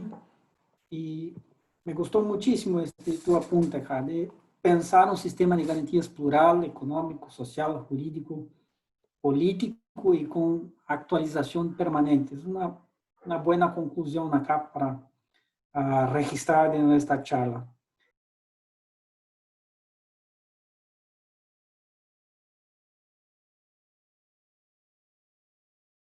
Creo, perdón, no he escuchado, pero es para hablar, porque he quedado sin micro, es para hablar. Bueno, creo que es eso. En primer lugar, tengo que repetir, pero es muy importante, quería agradecer más una vez la invitación y ha sido un placer enorme, un enorme gusto compartir el panel con todos. Ahora, ahora quería hablar un poquito de algunas cuestiones que han sido hechas en el chat y ha leído también específicamente y también todo lo que ha dicho anteriormente. Creo que en primer lugar, durante toda la pandemia ha llamado la atención, pero antes también, que la formación, la educación es algo que es fundamental para el desarrollo de la sociedad y el desarrollo de todo el trabajo. La formación, la educación desde el inicio, desde los niños, pero también en el trabajo y una formación continua de todos los trabajadores y todas las trabajadoras y no solamente los más nuevos, pero los mayores también y de todas las posibilidades. Por eso la formación es esencial para poder enfrentar los retos que tenemos ahora en el presente. Por otro lado, también creo que es muy importante cuando, y es una de las preguntas a propósito del teletrabajo, pero no solamente esto, del nuevo derecho colectivo que tiene que ser enfrentado, y Mario ha hablado un poquito también sobre eso, un nuevo derecho colectivo, pero es perfectamente posible un derecho colectivo adaptado al siglo XXI. Y hay muchos ejemplos de nuevas formas de lucha sindical y de lucha los sindicatos que han creado, por ejemplo, plataformas para trabajadores de plataformas digitales, que han creado nuevas formas de lucha sindicales, nuevas formas de representar sus trabajadores, y es también un cambio que el derecho del trabajo está a tener, pero que está enfrentando. Y creo que el derecho del trabajo, esto es muy importante, tiene una historia, una buena historia para poder enfrentar los retos del futuro y del presente y del futuro. Porque tiene toda una historia muy grande de estar siempre enfrentando los retos, los desempleo. Ha hablado una cuestión sobre el paro tecnológico, perdón, y el desempleo, pero esto también ha sido siempre, y aquí permítame citar un profesor de España, el profesor Palome Clopes de Salamanca, que ha escrito que la crisis es una compañera de viaje del derecho del trabajo. El desempleo tecnológico también es un compañero de jornada del derecho del trabajo. Y el derecho del trabajo tiene la maleabilidad, la flexibilidad de enfrentarse, porque si tenemos desempleo, también tenemos nuevas oportunidades de empleo. Mismo con la inteligencia artificial, con el uso de los algoritmos, tenemos nuevas posibilidades y tenemos que por eso la importancia de la formación para enfrentar los retos del futuro. Por otro lado, pero creo que es muy importante continuar a tener los principios basilares, principios base de derecho del trabajo. Y el código, diría, el código genético, el ADN, el DNA del derecho del trabajo tiene perfecta validad hoy en día. Y tiene que continuar así y perante los retos, que la pandemia nos ha mostrado, pero también antes de la pandemia, tenemos que defender la formación, el derecho del trabajo y los principios fundamentales y la base con esta posibilidad. Han hablado de una cuestión de una posibilidad de un convenio de la OIT sobre esta posibilidad. No sé si no hay por ahora un convenio, y como Mario ha dicho, durante muchos años la OIT no tenía convenios, y ha sido muy importante el convenio, el último convenio del año pasado, pero por lo menos hablar cada vez más de esta situación, que tiene muchas cuestiones, tenemos que hablar, y a nivel mundial.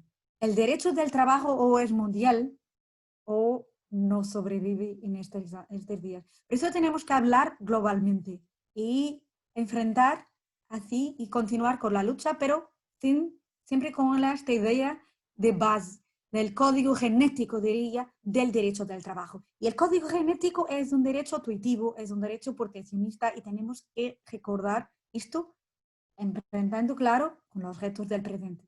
Creo que es esto que quería decir, y más una vez, muchas gracias por la invitación y por poderme hablar aquí, aquí desde Portugal para ahí, de ese lado. Muchas gracias. Muchísimas gracias a vos, querida Teresa, y muchísimas gracias por recordar a todos y todas el carácter intuitivo o tutelar, protetivo del derecho del trabajo, ¿no? Para que no sigan destruyendo esta disciplina como si fuera un derecho del trabajo del enemigo, ¿no? Y que possamos todos y todas construir un derecho del trabajo verdaderamente intuitivo a la clase desposeída. Y por final, mi querido amigo, doctor Mario, vuelve con vos. Bueno, muchas gracias, Marcelo. Voy a tratar de sintetizar con relación a algunas preguntas y algunas intervenciones y complementar. Creo que frente a la realidad disruptiva, como se mencionaba en una de las preguntas, creo que la respuesta es a través de lo colectivo. La respuesta es colectiva, no es individual, más allá de reivindicar la faceta emancipatoria del individualismo y no el individualismo egoísta, que no es lo mismo. ¿No? Me parece que acá tenemos un tema también de construcción del sujeto de derecho, y cuando reivindicamos lo colectivo, precisamente ese sujeto de derecho, como bien lo enseñaba ya hace mucho tiempo Alicia Ruiz, no puede caer en una supuesta o falsa libertad o autonomía que tantas veces, como se ha dicho, ha sido utilizada para aspectos positivos y para aspectos muy negativos. Y por eso cuando yo hablo del enfoque crítico tutelar y de la intervención tutelar protectoria del Estado, no valga la redundancia, estoy hablando de que si queremos una respuesta colectiva fuerte, más allá de otras realidades, el Estado, sin vulnerar la autonomía de las organizaciones sindicales, debe tender a fortalecerlas. Debe promover, entiendo humildemente, formas de concentración sindical que está demostrado en 200 años de lucha de los trabajadores y las trabajadoras que son las más adecuadas. Concretamente me refiero a sindicatos de actividad. Y como bien se señaló también antes, creo que hay que seguir avanzando en el camino de fortalecimiento de la internacionalización de las relaciones laborales. Por eso nosotros, en el marco de la maestría, hemos creado el Laboratorio de Relaciones Laborales, sindicatos globales, sindicatos mundiales o global unions, como ustedes prefieran denominarlos, para visibilizar esta realidad y esta necesidad. Inclusive, yo he tratado de esbozar en algún trabajo la necesidad de potenciar la concentración sindical, porque hoy en términos internacionales, en la práctica estamos en una etapa de negociación por empresa, y también por eso tenemos las falencias y las debilidades que se dan muchas veces, amén de la hostilidad manifiesta de la que son víctimas cualquier forma de organización colectiva, sea sindicato, movimiento social, movimiento indigenista o lo que fuere. Creo que solamente de esa forma podemos acercarnos al objetivo de construir un Estado social de derecho, ¿no? Que respete garantías individuales, pero no deje de lado lo colectivo, ¿no? Y me parece que ahí se requeriría una explicación mucho más extensa, pero siempre recuerdo creo que es un documento, ya es un documento histórico necesario leerlo, y que en nuestro país es muy conocido en el movimiento sindical, pero creo que hay que trabajar en esa línea, que es el famoso discurso de Perón en el año 74, en la apertura de las sesiones, cuando habla del modelo argentino para el proyecto nacional, o sea, definir un modelo, y en eso el sindicalismo está llamado a cumplir un rol político, que no quiere decir que se transforme en algún partido político o se transforme en un movimiento político, como en algún momento hubo confusiones en algún sector de nuestro movimiento sindical, sino que sea un actor político en línea con lo que la Confederación Sindical de las Américas ha denominado como autorreforma sindical, que es cumplir funciones gremiales y accionar políticamente, porque si el campo de batalla es el Estado,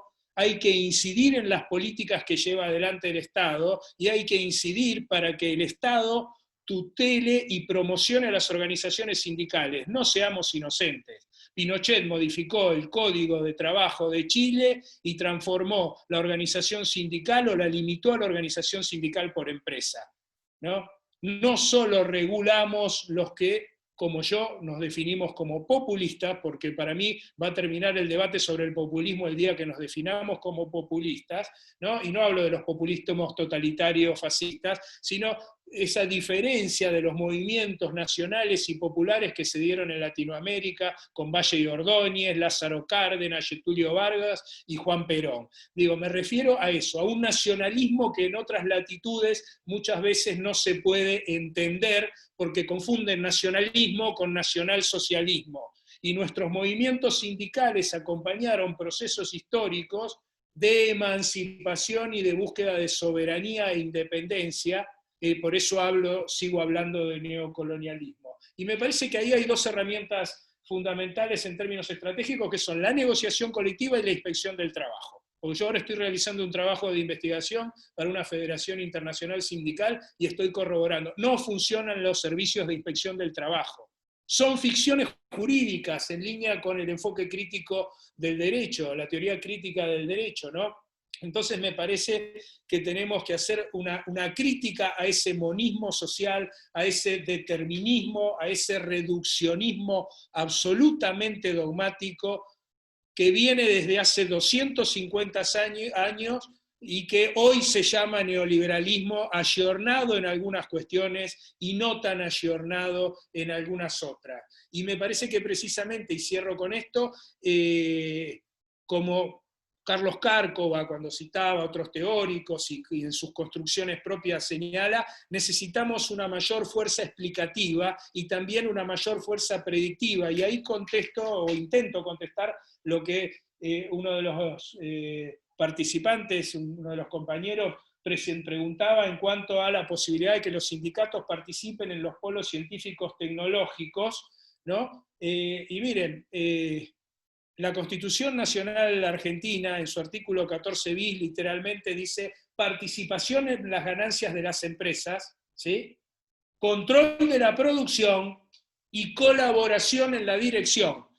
O sea, ahí tenemos otro ejemplo claro de lo que es la institucionalidad y el funcionamiento de las instituciones.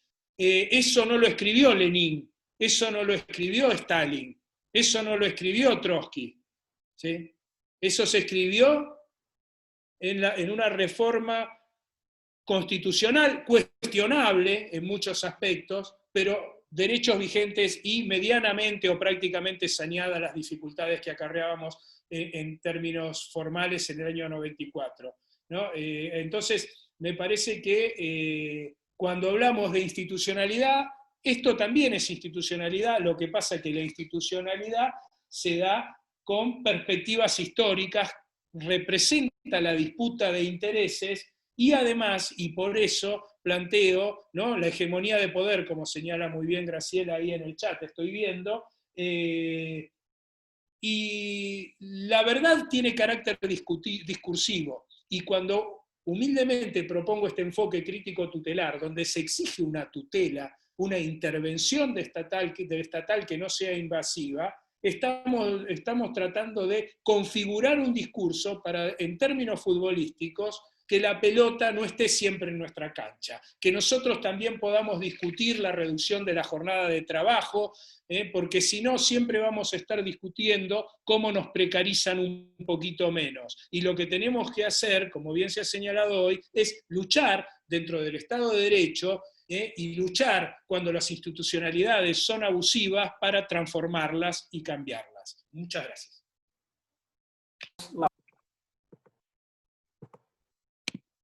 Querido Mario, muchísimas gracias.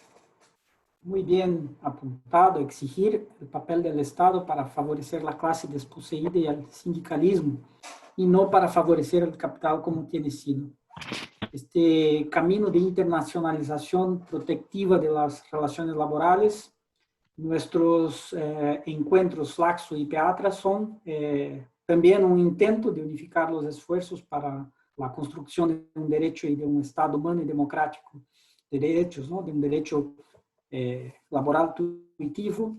Y me resta apenas dar enhorabuena, querido Mario, por tus iniciativas, tu empeño en aproximarnos entre países para esta lucha por el derecho del trabajo desde un enfoque crítico tutelar. Para mí, de hecho, una noche memorable entre personas muy queridas y amigas que viven en mi corazón, todas con muchos conocimientos, con los cuales nos brindaron en este evento, revitalizando sin dudas las energías para luchar por un mundo mejor. Así que desde Flaxo y Peatra agradezco nuevamente a nuestros queridos profesores y profesoras invitados y a todos y a todas que nos acompañaron.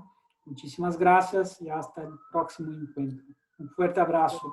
Muchas gracias, Marcelo. Bueno, en mi doble carácter, ahora retomo un poco el carácter de coordinador de la actividad, no quiero dejar de agradecerle a Marcelo, a Teresa, a Alison, a Edileni y a todos y todas los que han participado de esta actividad, de este cuarto encuentro, y realmente, lo tengo que decir, es un orgullo poder compartir un panel con personalidades del nivel técnico, académico, y que ustedes nos demuestran.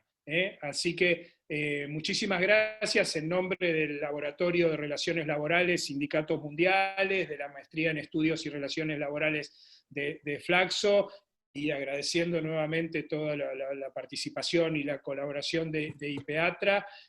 Bueno, nos despedimos hasta el próximo encuentro, y muchísimas gracias nuevamente a todos. Realmente es una alegría poder discutir, porque creo que estamos avanzando en un modesto aporte para construir una sociedad con mayor justicia social. Muchas gracias.